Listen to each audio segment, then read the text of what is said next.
Welcome back to This Morning. Folks in Mississippi are feeling the impacts of interest rate hikes, inflation, stock market volatility, high gas prices, and increased mortgage rates. This morning we are breaking all of this down right now in a live interview with Dr. Tom Miller Jr., a professor of finance at Mississippi State University. Good morning, Dr. Miller. Thank you for joining us once again. Feels like not too long ago we had you on here. That's right, Bronson. It wasn't that long ago. So just starting out, this may be a fairly obvious question, but how can the rising interest rates affect average Mississippians? Well, as interest rates rise, credit becomes more expensive. So if you're financing a house or a vehicle or a boat, or you're carrying credit card balances, things will be more expensive. So now how about, say, mortgage rates? Like, what can you go into the impacts that these increases, how could they affect the mortgage rates for people? Sure. Overall, mortgage rates are still low by historical comparisons. We had the lowest mortgage rates pretty much ever in 2021, but they've spiked up recently. So the bad news for sellers is when interest rates rise, housing prices fall.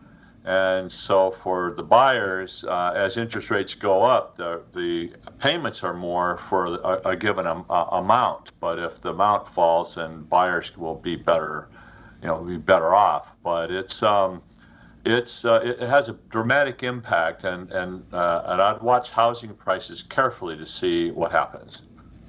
So now, of course, everybody knows gas prices are really high right now.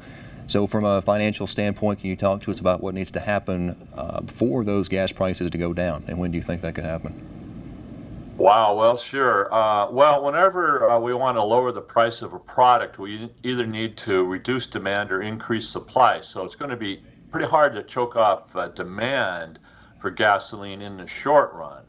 Increasing the production of oil and building more refineries to make gasoline will increase the supply. But I think it'll be a while before either occurs. So I think gas prices could be here, high gas prices could be here for a while.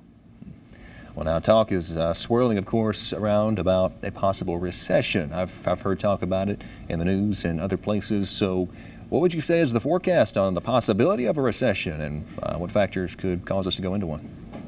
Well, continued inflation will choke off overall demand, and so lower demand, lower production, lower number of workers needed.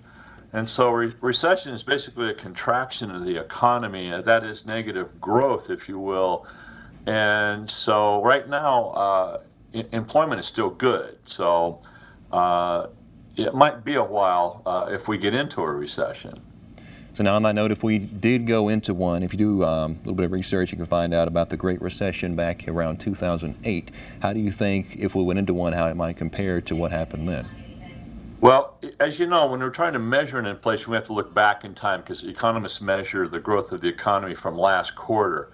But every recession is different because, in my opinion, the economy is always changing and always different. We do slip into a recession. I do think we could be in it for quite some time, however, like we were in the Great Recession of 2008. All right. Now, how about the stock market? What's your assessment of the current state of it?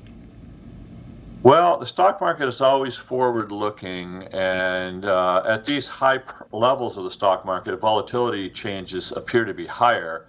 But if the market collectively thinks that interest rates will be going up, stock market prices will be lower today. So when we see a sell-off in the market, generally not generally, but oftentimes it's a forecast of higher interest rates. All right. So now, concerning employment, do you see any big changes on the horizon possibly when it comes to the job market here in the U.S.? Right now, I think employment numbers are pretty good, and to me, that's the indicator to watch as we go forward, because that'll be a tip-off that if we're kind of rolling into a recession, we should see some strains in the job market. All right. Well, this morning, for those just joining us, talking with Dr. Tom Miller Jr., professor at Mississippi State University of Finance, talking about current issues impacting our nation concerning financial topics. So right now, thank you so much for your time, sir. That's all we have for now.